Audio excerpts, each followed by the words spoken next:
next. He began to be very verbally abusive, very controlling. She was punched, choked, bitten, and thrown down a stairs, and she's one of the lucky ones. Stay tuned for the terrifying trend in domestic violence putting today's tweens at risk.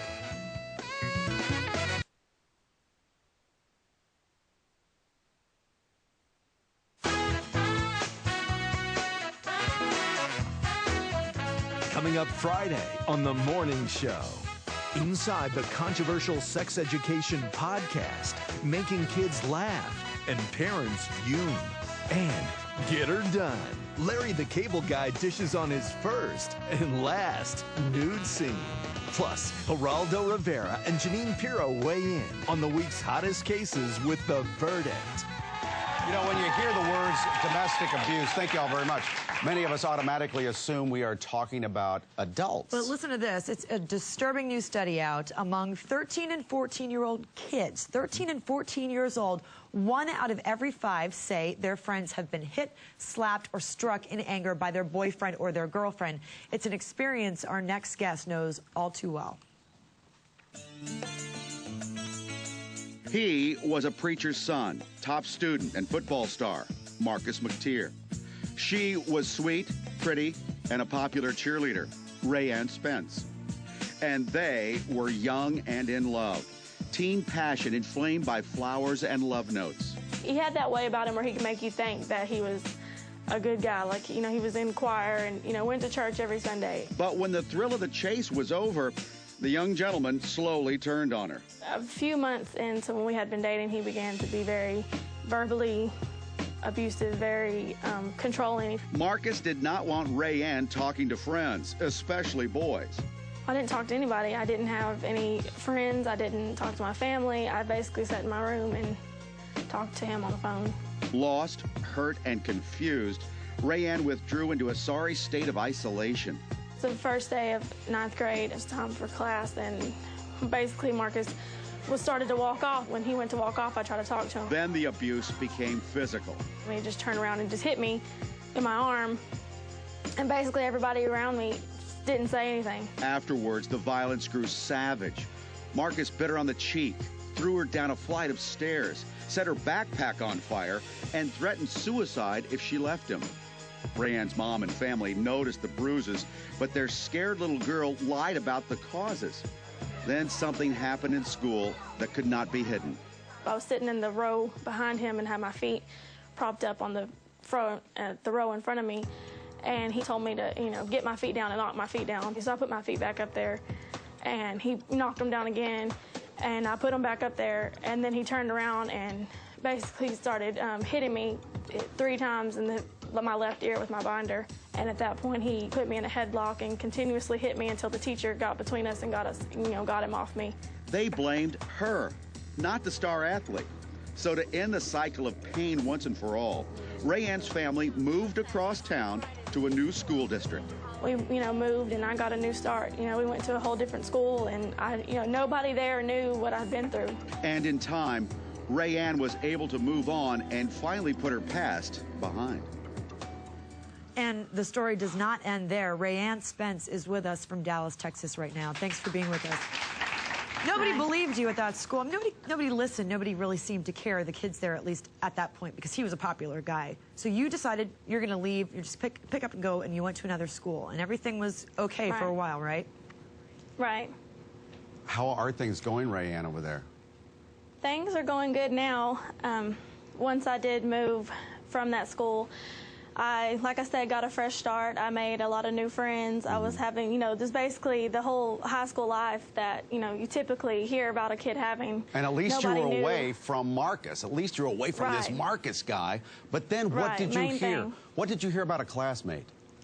6 months after I had been gone, I was talking to a friend from the old school that I was at where Marcus was still attending. And she said, she told me that he was dating a new girl, Ortrella Mosley. And she said, Trella understands now.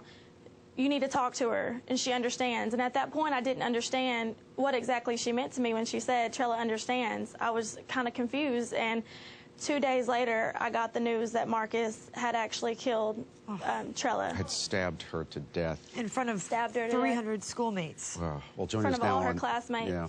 Joining us now is Trella's mom, Carolyn. Also next to her, Carolyn, thank you for being here. Next to her is psychologist Dr. Elizabeth Richardson.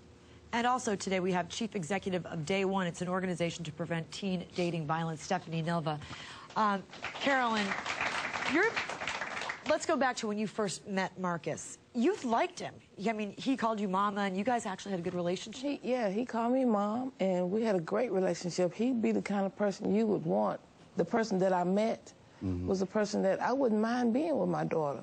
I mean, he was a great person. He was a pastor's son. He was a star athlete. He was, you know, ready to go to college. He was a good really person. good student, too. Very good and then, very mannerable. When did you get the first, oh, no, this is a bad guy? I got the oh, no about a week before my daughter died. What happened? A week before my daughter died, I had gotten married, and we was on a honeymoon, and he had cut his neck at my house. Why did he slit his own Because throat? he was telling her he would kill himself if she broke up. Oh, she's trying to break up with him Yeah. at the time. I'll kill myself if you do this, that kind of behavior. That's what he was doing. Tell me about the day before your daughter died. What was happening? The day before she died, well, the Wednesday, I went and spoke to his parents, and I told his parents that. What did they say? Well, that Wednesday, they was telling me, his father basically, to sum it up, told me, you take care of your child, and I take care of mine. That was what I was told. That's the reaction of a lot of parents, I think, Yes. Carolyn. But I know the last day of her life is burned into your memory. Do you mind taking us back to that morning? The last day of my daughter's life was, she went to school. My baby was beautiful. She had on bobby socks, white shirt, you know, she was beautiful. And I took her to school, and she had asked me to do some things for her, and I was going to pick her up from school. And my understanding was he carried the knives all day long. You know, He went there to kill her, you Yes, think? it was premeditated. It was found that it was a premeditated murder. And his reasoning for killing her was because he said she loved too hard. But my daughter, I got a page from a friend of hers, and the friends told me that she was at the hospital and something had happened to my daughter. Oh, when you got to the hospital, what happened? When I got to the hospital, the media, everybody was already there. Yeah. And they told me my baby was gone, and I'm like, gone where? What did Marcus say? Marcus was not at the hospital, but I looked around in the crowd, and his parents was there, and I was like, oh, my God. And to this day, I still don't know my feeling. I'm stuck at 15. I'm stuck at my daughter's age of 15 because I really don't realize my baby's gone, you know? Wow. Were they in a conversation on that last day? The conversation that he told her was he didn't want to see her with anybody throughout that day. And she turned her back on him She then? turned her back on him in the hallway. They was having a conversation, and he turned her back on him in the hallway around 4 o'clock or so. And when she turned her back on him, he stabbed her in the back. Stabbed her in the back? Yes, he stabbed her in the back, and then she turned around to him. And he said she looked up at him, and he stabbed her in the lung. And she fell on her knees. He stabbed her in the right temple, the left temple, and then the top of her I can head. see why, Carolyn, you're frozen 5 years ago. Yeah. Yeah, it's so hard.